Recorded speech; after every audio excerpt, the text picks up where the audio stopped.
Doğanın ve huzurun adresi Bali'den hepinize selamlar. Şu anda evimdeyim ve sizlere çok önemli bir video çekmek için yine kamera karşısına geçtim. Bu videoda sizlere eğer Bali'de şirket açarsanız ne gibi avantajlarınız var, neler yapabilirsiniz, neler yapamazsınız bunlar hakkında konuşmak istiyorum. Çok önemli bilgiler olacak. Bir önceki videoya gösterdiğiniz ilgiden dolayı da çok teşekkür ederim. Bu tarzda yaptığınız destekler, beğeni ve yorumlar videonun daha fazla kişilere önerilmesine yardımcı oluyor.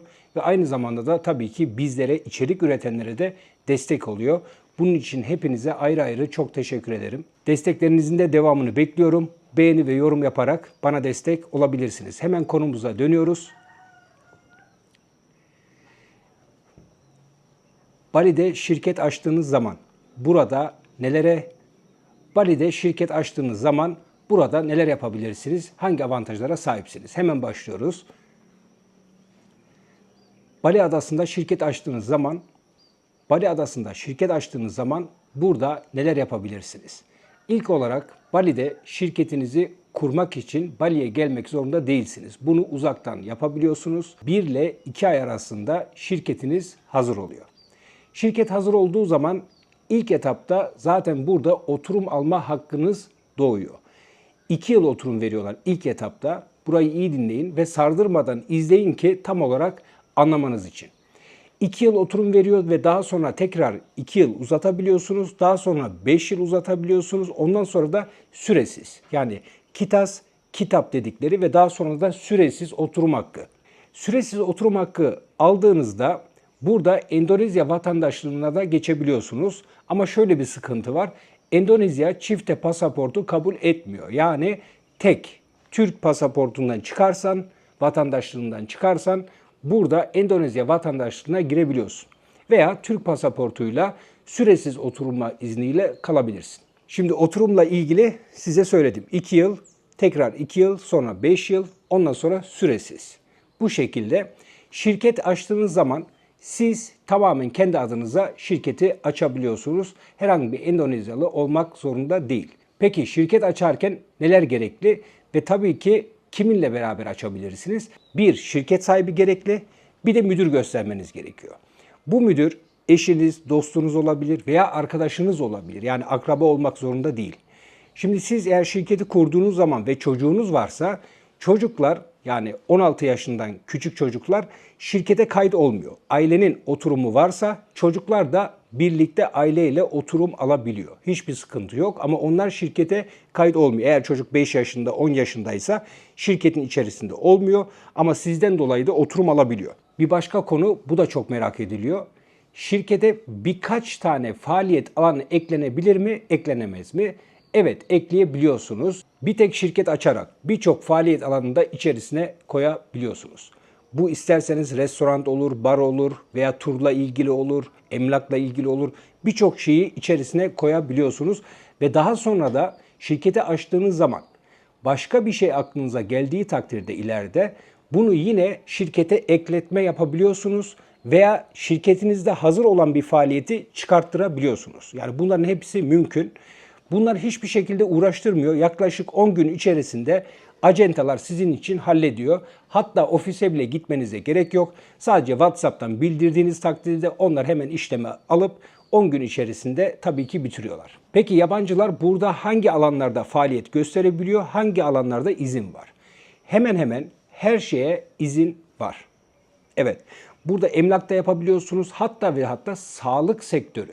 Yani benim duyduğum kadarıyla şu anda saç ekim Bali değil de galiba Java'ya açılmış. Saç ekimle geliyor, diş polikliniği olabilir, sağlıkla ilgili diğer alanlar olabilir. Hepsine izin veriliyor. Başka yapabileceğiniz burada restoran, kafe, bar, her türlü faaliyete izin var.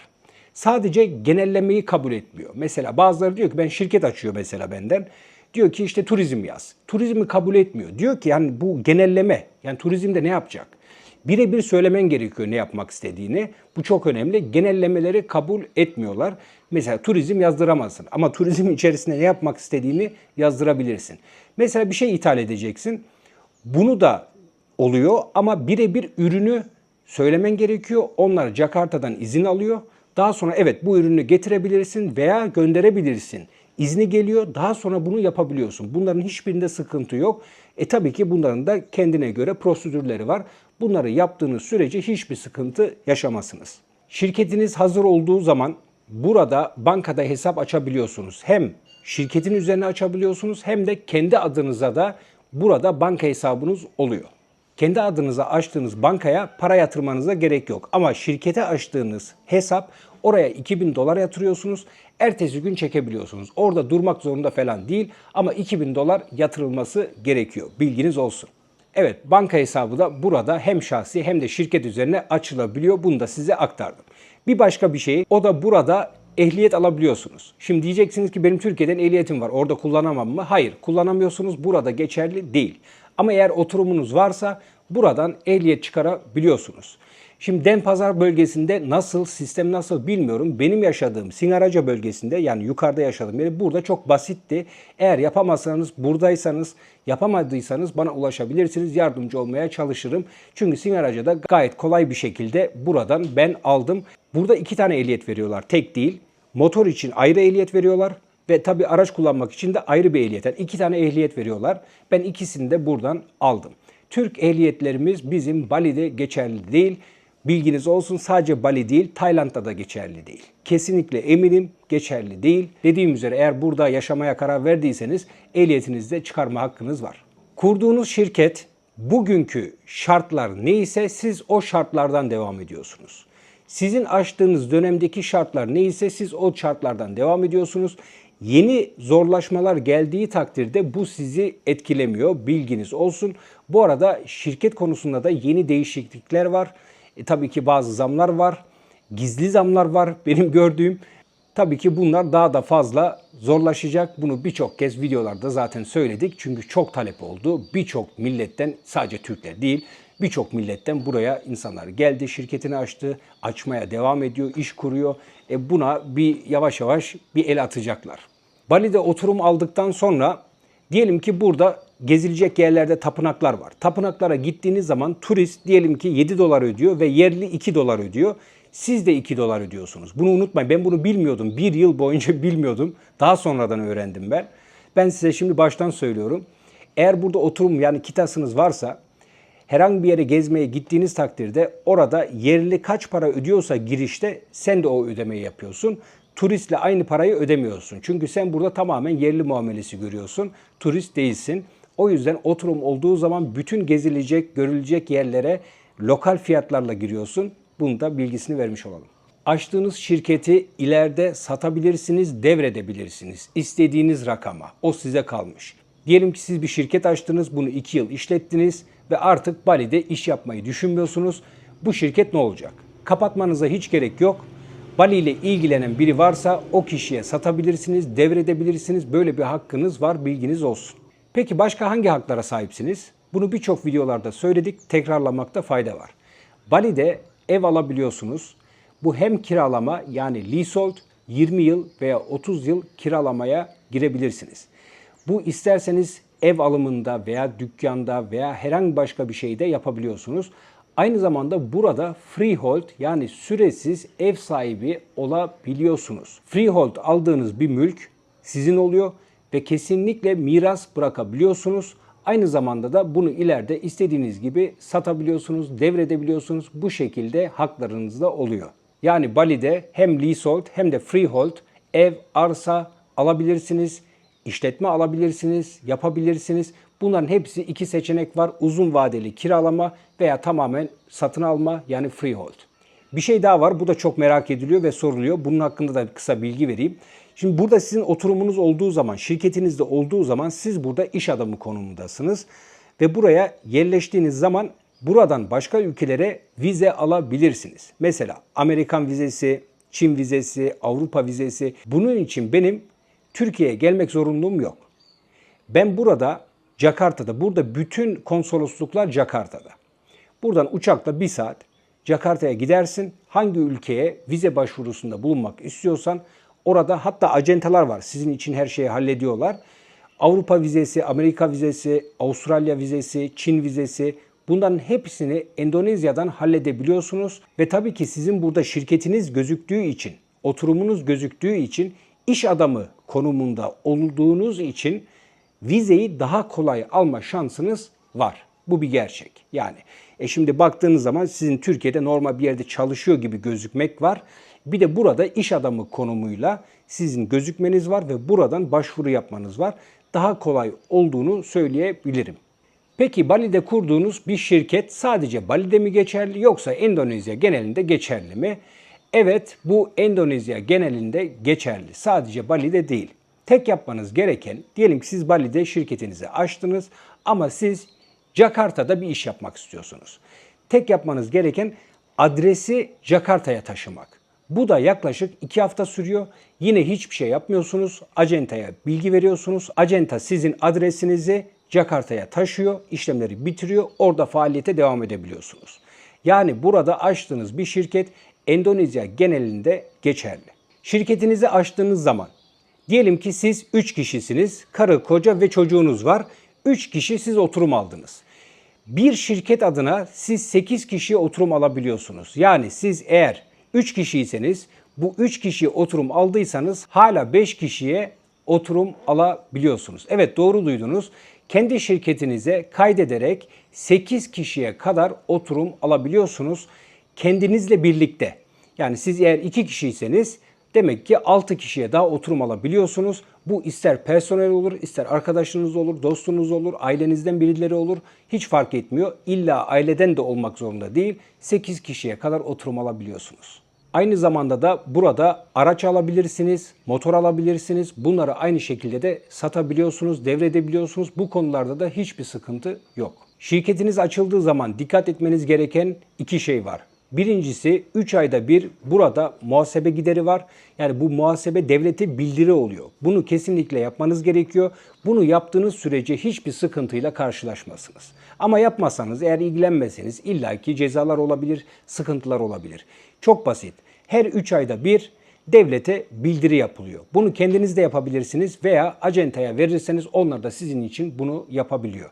İkinci çok önemli konu ise yıl sonu, yılbaşından sonra yine devlete bir bildiri yapılıyor. Bu çok önemli bir bildiri. Bu 3 ayda bir yapılan bildiriden çok daha önemli.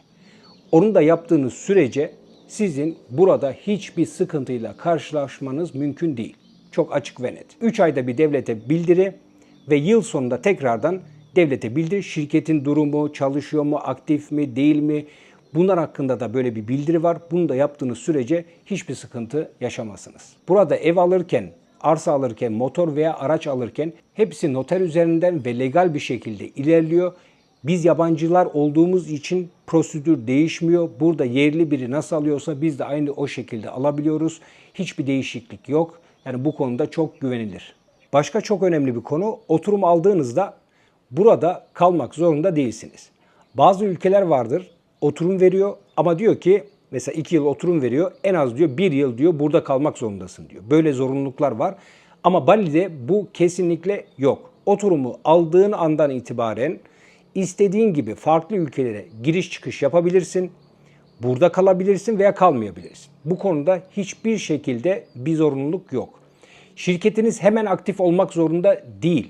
Yani siz buraya şirketinizi açtınız, size demiyor hemen 3 ay içerisinde aktif olacaksın veya hemen iş yapacaksın. Böyle bir zorunluluk kesinlikle yok. Siz ne zaman isterseniz, ne zaman hazırsanız o zaman iş faaliyetine geçebilirsiniz. Şunu da eklemek istiyorum. Eğer şirket açtığınız zaman oturum almak zorunluluğu da yok.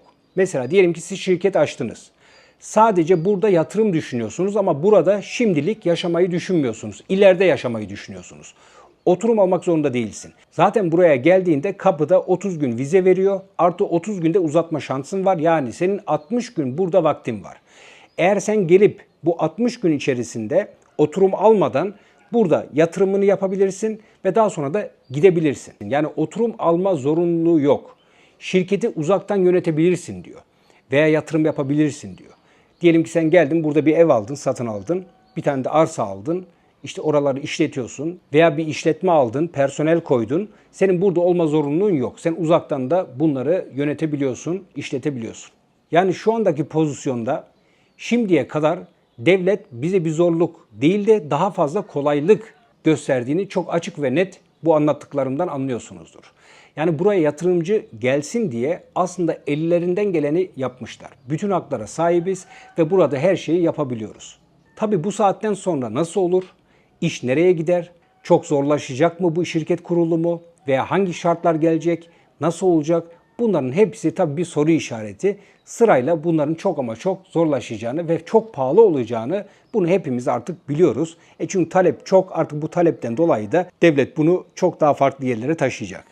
Ben yaklaşık 5 yıl önce Bali'ye geldiğimde burada belki parmakla sayılır 5-6 tane Türk vardı. Şimdi belki 100, 200, 500 tane Türk vardır. Yani keşke eskiden böyle videolar olsaydı da ben de izleseydim, böyle videolardan faydalansaydım. Bu size anlattığım bilgiler gerçekten çok derin bilgiler. Yılların verdiği tecrübeden dolayı sizlere bunlara aktarabiliyorum. Keşke benim zamanımda da gelirken böyle videolar olsaydı, böyle yardım eden veya bu şekilde bilgileri alabileceğim bir kanal olsaydı. Yani burada çok önemli bilgiler verdiğimi düşünüyorum. Bu bilgiler danışmanlık adı altında anca alabileceğiniz bilgiler. Size tek tek her şeyi anlatmaya çalıştım, bilgi vermeye çalıştım. Umarım beğenmişsinizdir. Yine bir sonraki videolarda görüşmek üzere. Beğeni ve yorumlarınızı bekliyorum. Eğer abone değilsen de kanala abone olmayı lütfen unutma. Hemen kapatma. Şimdi şu dövmelerle hakkında bir şey söyleyeceğim. Geçenlerde yorumlarda da gördüm. İşte dövmelerin anlamı ne, bunları söylesene diye. Kısaca size göstereyim. Bakın burada oğlumun baş harfi ve bizim soy ismimiz, yani Esat Gürer. Bakın burada da Güre bizim soy ismimiz. Bu palmiye ağacı, bu da bir mezarlık. Ben her zaman sıcak yerlerde ve tropikal yerlerde yaşadım. 10 yıl Antalya ve Bali, hep sıcak yerlerde. Bu palmiye ağacı bu. Bu da bir küçük mezarlık. Yani ben böyle bir yerde ölmek istiyorum anlamını taşıyor. Bu da benim oğlumun doğum tarihi yazıyor burada. Bu bir piramit. Bazıları da Illuminati diyor. Bunu nasıl yorumlarsanız.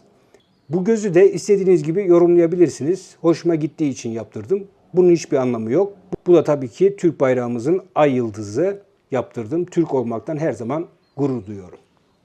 Evet, bu videonun da sonuna geldik. Bir sonraki videolarda yine görüşmek üzere. Hepinize Bali Adası'ndan selamlar, sevgiler.